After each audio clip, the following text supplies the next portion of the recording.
Okey, kita akan mulakan. Zafri saya guna ni. Okey. Nah, itu saya Zafri. Saya guna tablet kakak saya sebab bercuti. Okey, baik. Baik Zafri. Okey. Baik. So kita mulakan rukun negara. Baik, rukun negara. Okey. Ini adalah lambang rukun negara pada tahun 2020, iaitu genaplah 50 tahun rukun negara. Sebenarnya apa rukun negara tu, cikgu? Okey.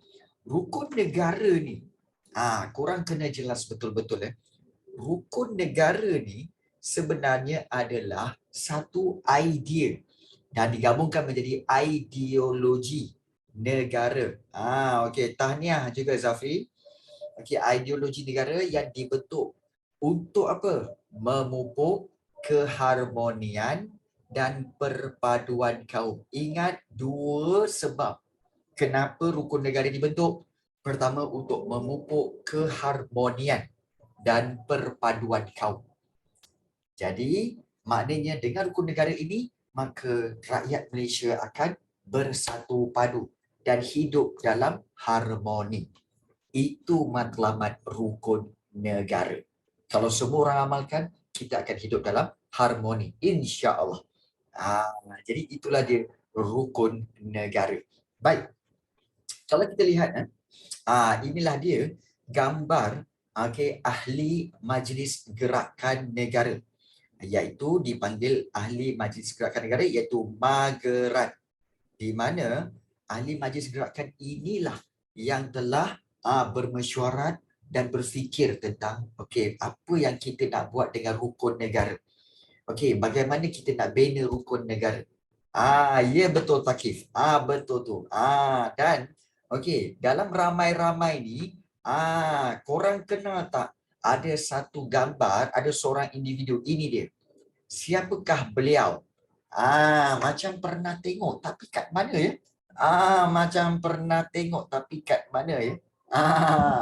Siapa boleh jawab? Siapakah gambar yang cikgu bulatkan itu? Kalau kamu nak tahu, ini jangan kata cikgu sudah. Lebih kurang je. Cuba tengok. Lebih kurang.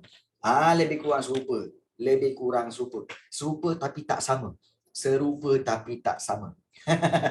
Okey. Baik. Untuk pengetahuan kamu, gambar itu sebenarnya siapa? Siapa? Kalau saya tahu siapa. Siapa dia? Manusia. Memanglah manusia. Dia ini sebenarnya yang bernama iaitu Tun Abdullah Ahmad Badawi. Siapa dia? Itulah dia, Tun Abdullah Ahmad Badawi. Iaitu siapakah dia? Iaitu dia adalah bekas Perdana Menteri kita. Yang keberapa? Perdana Menteri kita yang ke yang keberapa? Yang keberapa ya? Yang keempat, bukan. Iaitu yang kelima. Tun Abdullah Ahmad Badawi. Tunku Abdul Rahman tak ada. Ini pada tahun 1970. Di mana Tunku Abdul Rahman telah pun bersara daripada jawatan dia.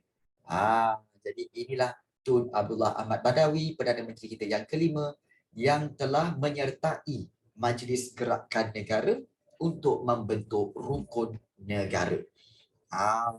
Jadi itulah dia. Ini gambar orang-orangnya. Dan kita lihat latar belakang rukun negara. Dan kalau kita lihat rukun negara, kita selalu baca dalam perhimpunan kan. Iaitu maka kami rakyat Malaysia berikrar akan menumpukan sepenuh perhatian kepada kemakmuran negara dan sebagainya lah. Maka kita akan berpegang pada apa?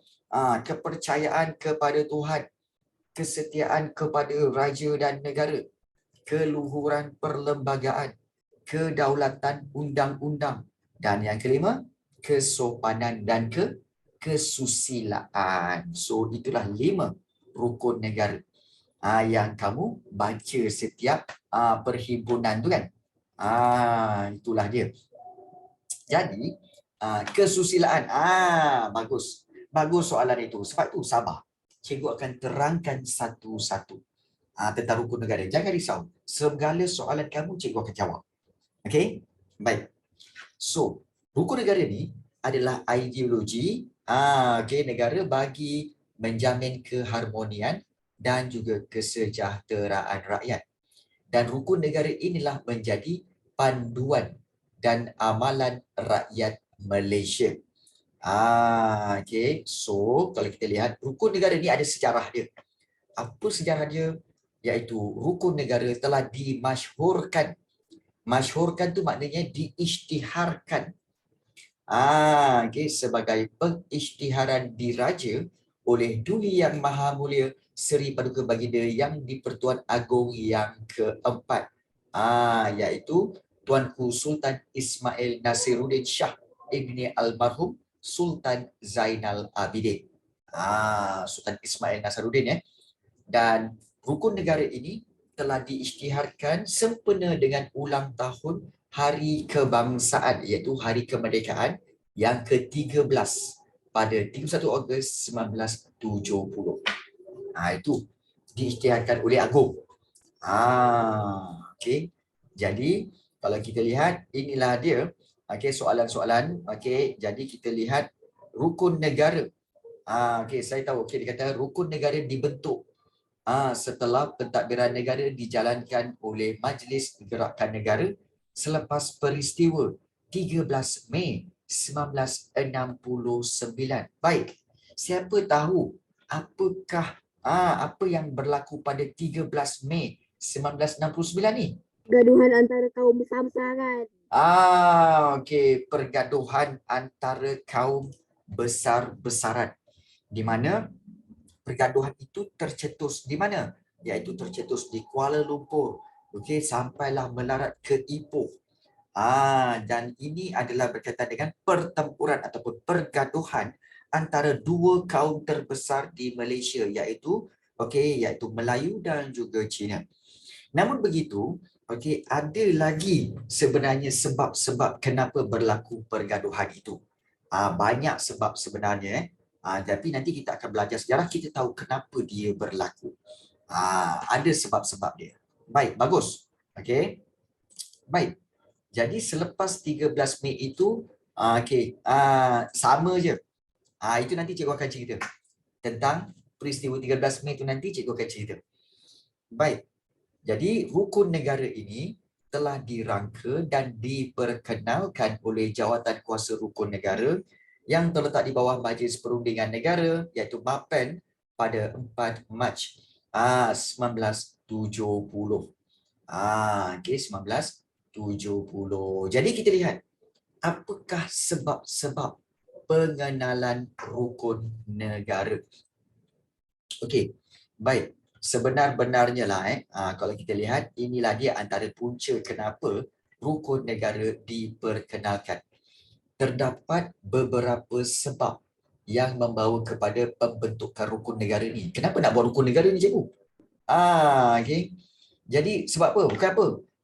Kamu akan kata apa tahu? Cikgu, kami pun dah banyak rukun. Rukun Islam, kemudian rukun iman, rukun Islam 5 perkara. Rukun iman ada 6 perkara. Dah ada 2 rukun dah, cikgu. Rukun solat ada 13. Betul? Rukun solat ada 13, betul? Rukun solat ada 13. Masuk lagi rukun negara pula. Tu rukun haji lagi. Banyak betul. Kan? Jadi rukun ni apa sebenarnya? Baik, rukun ni sebenarnya adalah satu set peraturan. Satu set peraturan. Satu set peraturan rukun yang perlu dipercayai dan dilalui dan dipegang. Itu dipanggil rukun. Jadi itu kepentingan rukun. Satu set kepercayaan. Satu set kita kata sebagai pelaksanaan. Itu dipanggil rukun. Okay, jadi kita di Malaysia ni kita ada rukun negara. Jadi kenapa nak diperkenalkan rukun negara ini, cikgu? Baik, sebab rukun negara ini antara sebab nak diperkenalkan kerana terlalu banyak perbezaan. Okey, iaitu perbezaan kegiatan ekonomi, pengasingan tempat tinggal dan perbezaan fahaman politik. Dia cerita macam ni. Okey. Sekarang cikgu cerita Korang dengar betul. Baik. Sebenarnya, tanah Melayu ni bermula dengan wujudnya orang-orang Melayu yang tinggal di seluruh tanah Melayu ni. Baik. Kemudian apabila kedatangan para pedagang Cina, para pedagang India, untuk berdagang di Melaka, Kesultanan Melayu Melaka, maka datanglah orang India dan orang Cina yang menetap di tanah Melayu. Tapi waktu itu sikit-sikit je, tak ramai. Tetapi apabila datang British, bila British datang dan mereka British telah berusaha untuk mengaut kita punya biji timah dan kita punya getah. British nak biji timah kita dan tanah kita subur, British tanam dengan getah, pokok getah yang banyak. Jadi, bila British nak majukan kedua-dua kegiatan ekonomi ini, maka British telah mengambil orang-orang Cina dari negara Cina secara beramai-ramai, ambil orang-orang Cina dari negara Cina dan datang ke sini, datang ke sini untuk bekerja di lombong biji timah. Lombong. Lombong biji timah. Manakala British ambil orang-orang India dari negara India, dia bawa ke tanah Melayu secara beramai-ramai untuk bekerja di ladang getah. Jadi bekerja di ladang getah, getah itu kepunyaan British, biji timah tu kepunyaan British. Jadi menyebabkan tanah Melayu ni ada 3 kaum terbesar, iaitu kaum Melayu, kaum Cina dan juga kaum India. Ini memang cerita betul Ini memang cerita betul. Namun begitu, orang Melayu kebanyakannya tinggal di kampung. Di kampung-kampung ni bercucuk tanam, sawah padi. Orang Cina tinggal di kawasan sekitar lombong biji timah. Dan lombong biji timah itu lama-kelamaan menjadi bandar. Seperti Kuala Lumpur, seperti Ipoh, seperti Seremban. Itu semua kawasan-kawasan bandar itu ada banyak biji timah. Dan asalnya adalah penempatan orang-orang yang bekerja di lombong biji timah, iaitu orang-orang Cina. Sebab itu Kuala Lumpur, Ipoh dan juga Seremban ramai orang Cina. Sebab mereka semua bekerja di lombong biji timah. Kemudian orang India pula bekerja di ladang-ladang getah. Bila bekerja di ladang getah milik British, sebab itu orang India ramai berada di estate ataupun ladang-ladang getah. Jadi bila begitu, nampak tak bahawa kaum-kaum ini telah dipisahkan oleh British. Orang Melayu kat kampung, kat bandar orang Cina, kemudian dekat ladang estate orang-orang India. Jadi bila dipisahkan, boleh tak bersatu? Tak boleh. Sebab apa? Sebab tidak berlaku pergaulan. Tidak berlaku pergaulan. Orang Melayu bekerja sebagai petani. Bercucuk tanam, sawah padi. Jadi bila dah diasingkan begitu, maka timbullah kita kata sebagai tak ngam. Iaitu kita kata tidak ada perhubungan yang baik antara orang Melayu dengan orang Cina dengan orang India dengan Melayu. So tak ada perhubungan yang baik. Sampailah kita merdeka. Bila kita merdeka, orang-orang Cina yang tinggal di bandar, semakin lama dia dah habis perhubungan, mereka berniaga di bandar-bandar. Bila mereka berniaga, mereka menjadi semakin kaya. Orang Cina semakin kaya. Orang-orang India di ladang-ladang getah semakin miskin. Orang-orang Melayu di kawasan kampung-kampung bercucuk tanam pun juga semakin miskin, tak ramai yang kaya.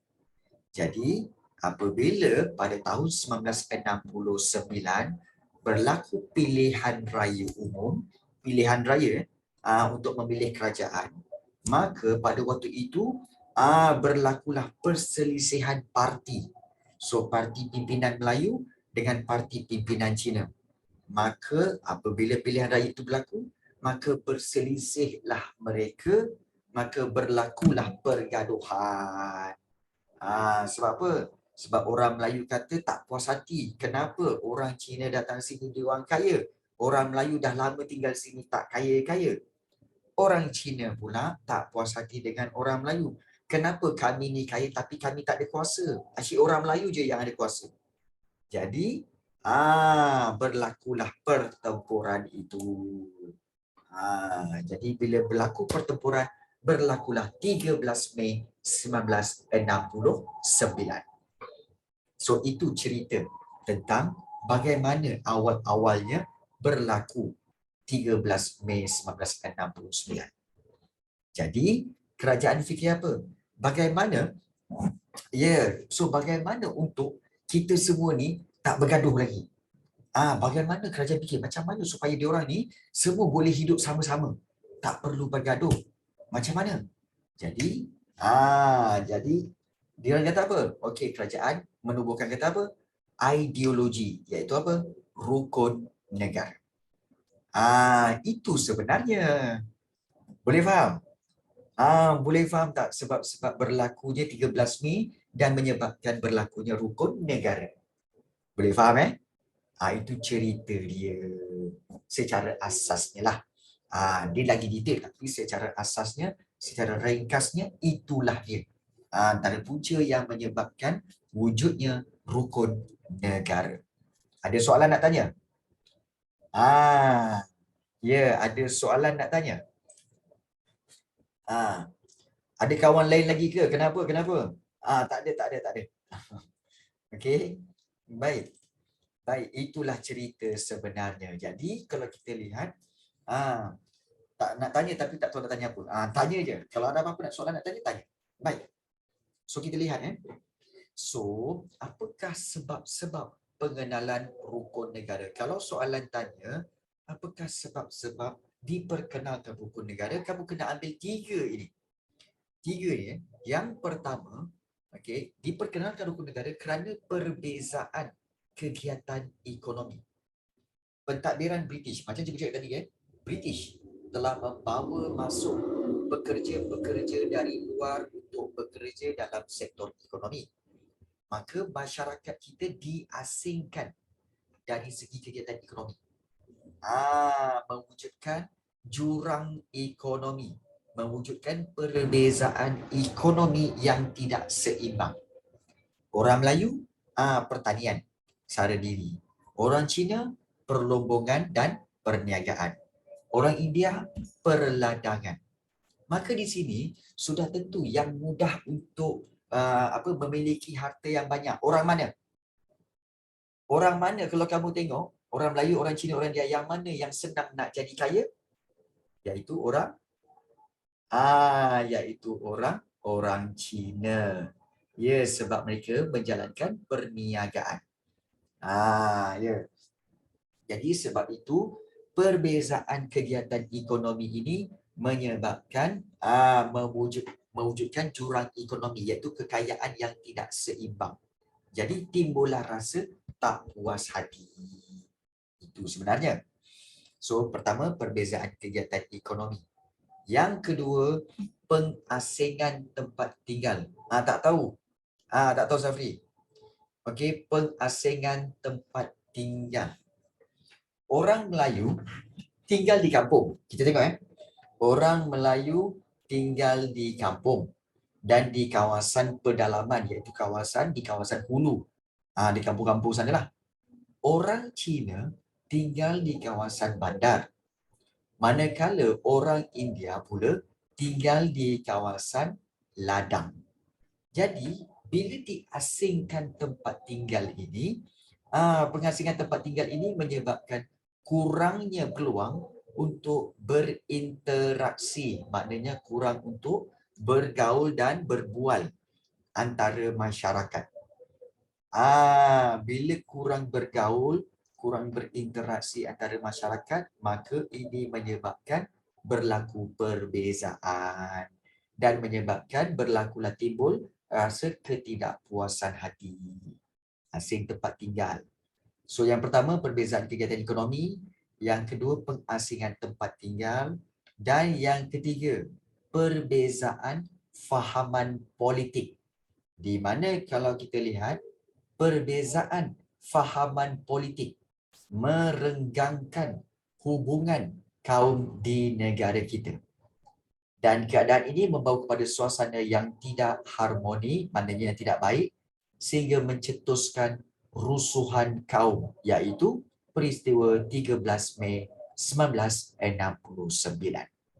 Baik, perbezaan fahaman politik ni macam ni. Untuk pengetahuan kamu, perbezaan fahaman politik ni maksudnya apa tahu? Bila negara kita telah merdeka, maka masing-masing cuba untuk menegakkan hak kaum masing-masing. Maka wujudlah untuk kaum Melayu ada parti UMNO untuk menegakkan hak orang Melayu. Kemudian untuk orang Cina ada parti MCA, Malayan Chinese Association, untuk menegakkan hak kaum Cina sahaja. Kemudian ada MIC, Malaysian Indian Congress, hak untuk orang India sahaja. Jadi bila ada parti-parti politik yang mengikut kaum ni, macam mana nak bersatu? Betul tak? Macam mana nak bersatu kalau fahaman politik pun ikut kaum. Tak ada percampuran. Itu fahaman politik yang menyebabkan berlaku tercetusnya rusuhan kaum. Jadi harus diingat bahawa 3 perkara ini, iaitu pertama perbezaan kegiatan ekonomi, yang kedua pengasingan tempat tinggal, dan ketiga perbezaan fahaman politik ini menyebabkan berlakunya kerusuhan kaum dan menyebabkan diperkenalkan rukun negara supaya kita bersatu balik. Rukun negara diperkenalkan supaya apa? Bersatu semula. Bersatu kita teguh. Bercerai? Sila jawab. Bersatu kita teguh. Bercerai? Siapa boleh jawab? Ya, Nurdina. Bercerai kita roboh. Itu maksudnya. So kita kena bersatu. Itu yang kita nak tekankan. Apa pula kau ni, macam-macam pantun lah kau ni ada. Untuk tema merdeka, I see. Nampak tak ni? Penempatan orang Melayu. Di kampung-kampung. Daif aja. So, orang India bekerja di ladang getah, tengah angkat susu getah ni. Dan orang Cina pula bekerja di kawasan Lombong Bijih Timah. Jadi dah ada perbezaan pengasingan tempat tinggal. Jadi, inilah punca-punca yang menyebabkan kita tak dapat bersatu. So, rukun negara ini diperkenalkan untuk mengukuhkan perpaduan dan semangat kekitaan dalam kalangan masyarakat. So, kita bertanggungjawab untuk menghayati dan mencapai matlamat dan prinsip rukun negara bagi mewujudkan keamanan dan kesejahteraan. Apa pula pantun tu? 1, 2 jalur gemilang berkibar, 3, 4 kita hidup megah. Bukan pantun. Cikgu, saya rasa timahkan negara kita ni ada lagi sebab ada kawasan. Ya, memang ada. Tapi pengeluarannya dikawal oleh kerajaan supaya tidak terlalu banyak dan supaya tidak kehabisan. Itu maksudnya. Baik. Sebelum itu, ada yang kata dah buat pantun tu kan. Sebenarnya pantun bukan macam tu. Aduh ya Zafri. Baik, sebenarnya pantun macam ni. Korang dengar? Dengar betul-betul. Siapa boleh jawab memang hebat. Pantun begini. Dari Perlis pergi ke Sabah. Pergi ke Sabah naik basikal. Adakah ini munasabah? Pergi ke Sabah naik basikal. Jawab. Jawab. Jawab. Mesti garu kepala. Macam nak jawab ni? Kan? Yeah. Lain macam. What? Yeah. Kan? Pergi. Jawab. Tak munasabah lah. Memanglah. Adakah ini munasabah? Pergi ke Sabah naik basikal. Pergi Melaka naik basikal pula. Ya. Yalah, tapi dia pantun. Dia pantun kan. Dari Perlis pergi ke Sabah. Pergi ke Sabah naik basikal. Adakah ini munasabah? Pergi ke Sabah naik basikal. Tu dia. Kan. Lain macam lah pantun cikgu. Ya, lain macam. Jawapannya tak munasabah. Apa dah. Nak jawab pantun mestilah jawab dengan pantun juga. Kan. Ya. Okay. Ya. Dari rumah ke stesen bas awak sihat. Itu bukan pantun. Itu bukan pantun. Okay. Itu ayat yang kamu tulis dalam toilet. Dekat pintu toilet. Tulis. Okay. Tokif was here. Dari itu. Naik basikal ke Sabah. Okey. Baik. Pelik Ya, jadi inilah dia berkaitan dengan rukun negara. Okey. So penting untuk kita belajar tentang rukun negara ini. So, kenapa rukun negara ini diperkenalkan? Rukun negara ini okey, mempunyai 5 matlamat. 5 matlamat kita akan tengok satu-satu. Pertama, kepercayaan pada Tuhan ni semua kita akan tengok.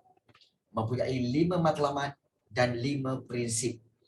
Prinsip-prinsip yang terkandung dalam rukun negara ini adalah kunci kepada keharmonian dan perpaduan kaum.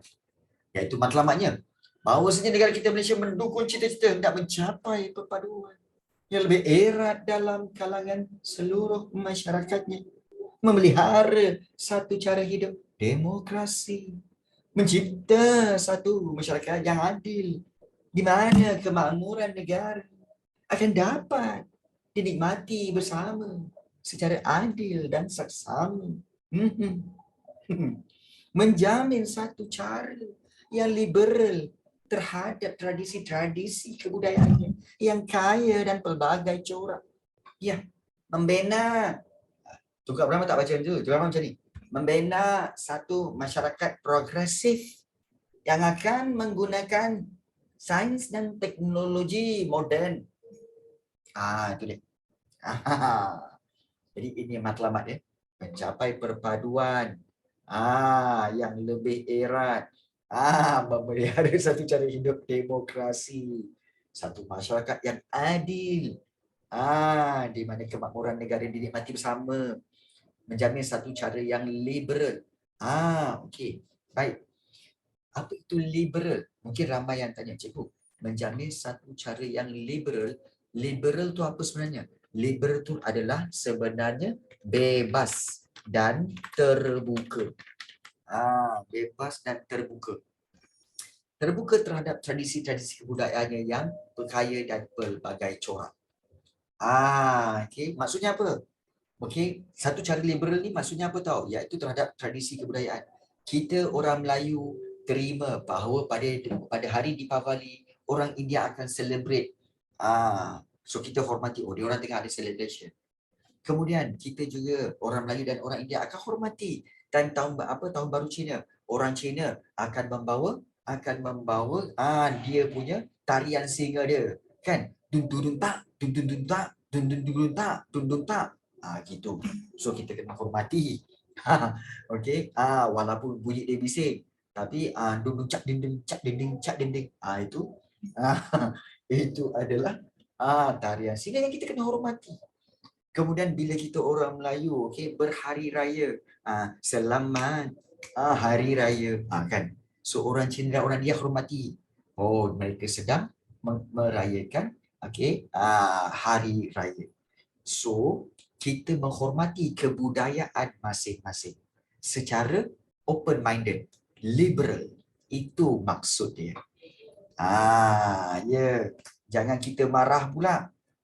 Jangan kita marah pula, kan, bila ada kawan-kawan jiran kita yang Cina tu dia panggil tarian singa dum dum Dun dunci, dunci, dunci, dunci. Jangan korang macam aduh bising ah, jangan. Hormati, itu perayaan diorang. Kalau macam cikgu tengok tau.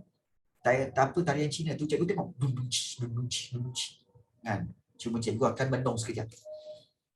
Cikgu tengok tarian Cina tu sampai habis. Okey, kemudian cikgu kata apa? Kalaulah singa yang sebenar, tengok tarian singa, menangis singa tu. Sebab tarian singa tu dia pandai menari. Siap panjat lagi tangga. Kemudian ambil ampau. Singa sendiri tak boleh buat tu. Singa tengok je. Aku sendiri pun tak boleh buat macam ni. Singa punya tarian ni hebat. Kan? Lagi hebat kau. Kan? So, itulah dia keunikan. Keunikan negara kita. Mana kau nak cari negara macam ni? Cuba korang cerita, mana cari negara macam ni? Tak ada kot. Negara kita ni unik kot. Boleh tengok tarian apa? Tarian naga, tarian singa. Singa pun malu. Singa malu tengok.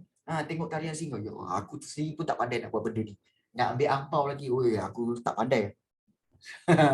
Jadi, jadi itu yang kita kehebatan negara kita ya. Kita harus berbangga tau.